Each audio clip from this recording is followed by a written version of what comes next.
क्या चौकीदार दफेदार के दर्द को समझते हैं? उनके घर से कोई चौकीदार रहा है? अगर रहा है तो बताएं।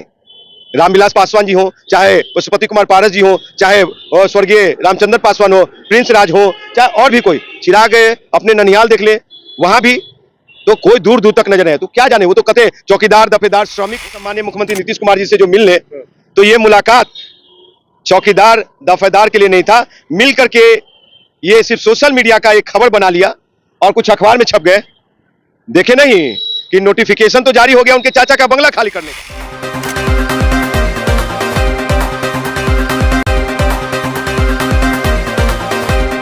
चिराग पासवान नीतीश कुमार से मुलाकात करते हैं। मुलाकात करने के बाद सोशल मीडिया पे चौकीदारी और दफादारी की बात करते हैं, लेकिन चौकीदारी और दफादारी की किसी भी प्रकार का सरकार की तरफ से कोई नोटिस तो नहीं आया है, लेकिन उनके चाचा के बंगले खाली कराने का नोटिस तो आ गया है।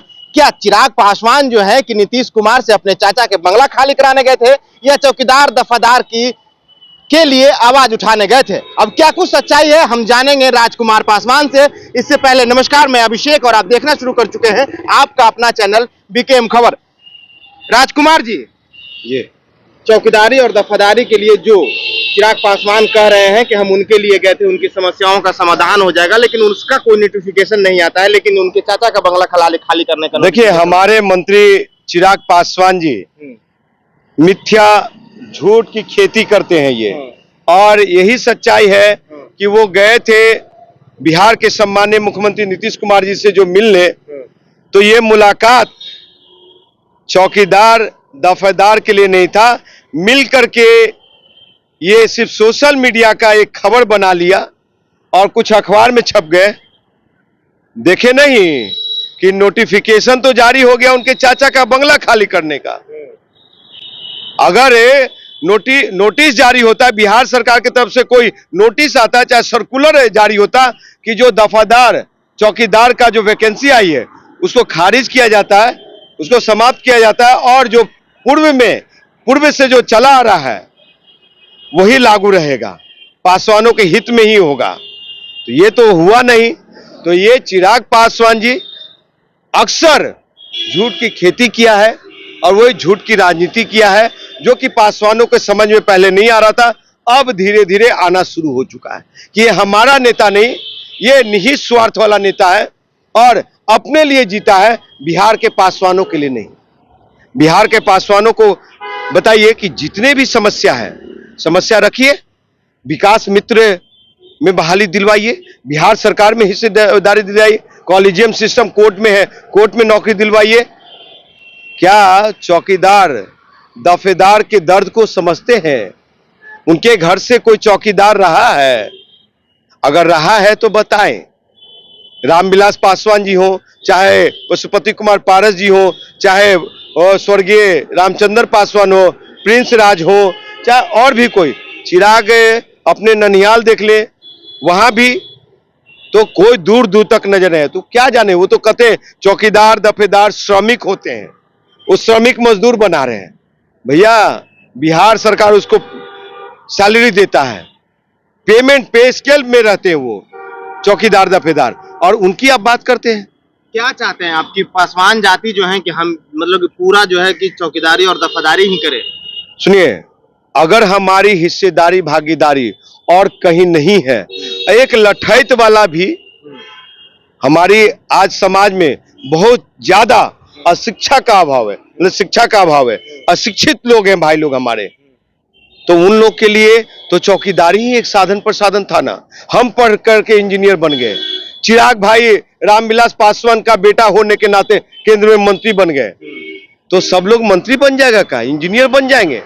तो उसके लिए जो मूल रूप से जो था व्यवस्था, वो व्यवस्था बरकरार रहनी चाहिए। और आप अगर देते हैं सभी लोगों को, तो साहब नगर निगम में भी तो भरे हैं, कितने लोग सामंतवादी लोग को जो नौकरी दिए, कितने लोग गटर में घुस रहे हैं, कितने लोग माथा पे महिला या पखाना लेकर के जा रहा है, जिसकी जो काम थी वही काम कर रहे हैं ना। तो एक तरफ तो कहते हैं जिनकी वर्ण व्यवस्था के अनुसार, समझे, ये सनातन धर्म के अनुसार जो बनाया गया वर्ण व्यवस्था के अनुसार जिनके जो कार्य है वो कार्य करें। आज पेट में दर्द हो रहा है तो हमारे बिहार के सम्माननीय मुख्यमंत्री नीतीश कुमार जी बिहार के पासवानों से घृणा करते हैं, नफरत करते हैं। और जिसका प्रमाण ये लोकसभा चुनाव से पहले ये चिराग पासवान जब भी दिल्ली से आते थे एयरपोर्ट पे, तो बिहार में जंगल राज है, महाजंगल राज है, गुंडों का राज है, भ्रष्टाचारियों का राज है, लुटेरों का राज है, रेपिस्टों का राज है। ये कौन कहता था? हम नहीं कहते थे, चिराग भाई कहते थे, माननीय मंत्री महोदय कहते थे। तो आज पासवानों की पगड़ी आप नीतीश कुमार जी के चरणों में रख दिया है, शर्मसार कर दिया है। अगर कर दिया है तो बात क्यों नहीं करते हैं आप भाई चिराग पासवान कि बिहार के सम्मानीय मुख्यमंत्री जी, अमित शाह जी, देश के प्रधानमंत्री जी, बिहार के 13 करोड़ आवाम का बच्चा लोग घर में बेरोजगार बैठा हुआ है। माननीय मंत्री जी, हमारे समाज जाति का बेटा लोग घर में बेरोजगार बेटा बेटी लोग बैठा हुआ है। शिक्षा मित्र में भागीदारी नहीं मिला, और क्षमा चाहेंगे विकास मित्र में, सभी सरकारी महकमे में हमारे समाज के लोग जो नौकरी कर रहे हैं, पदाधिकारी हैं, क्लर्क, चपरासी, बड़ा बाबू, कमिश्नर तक है, तो पदोन्नति में प्रमोशन को रोक दिया गया है। सबको दे दिया गया प्रमोशन, लेकिन हमारे समाज, हमारी जाति, SC भाइयों को सुरक्षित रखा गया। उनके लिए क्यों?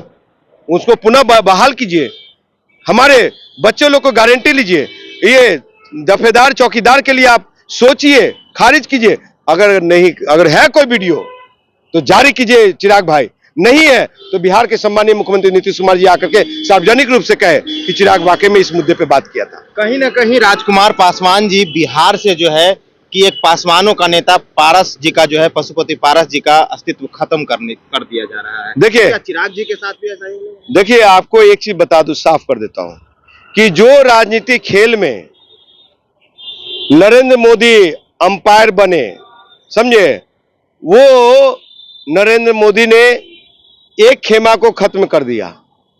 अब विधानसभा के बाद भाई चिराग पासवान कहीं का नहीं दिखेंगे। और रही बातें कि चिराग भाई को राजनीति समझ नहीं है, भाई एक्सीडेंटल सांसद बने, कृपा पे मंत्री बन गए, तो उनको क्या समाज का दर्द समझ में आएगा?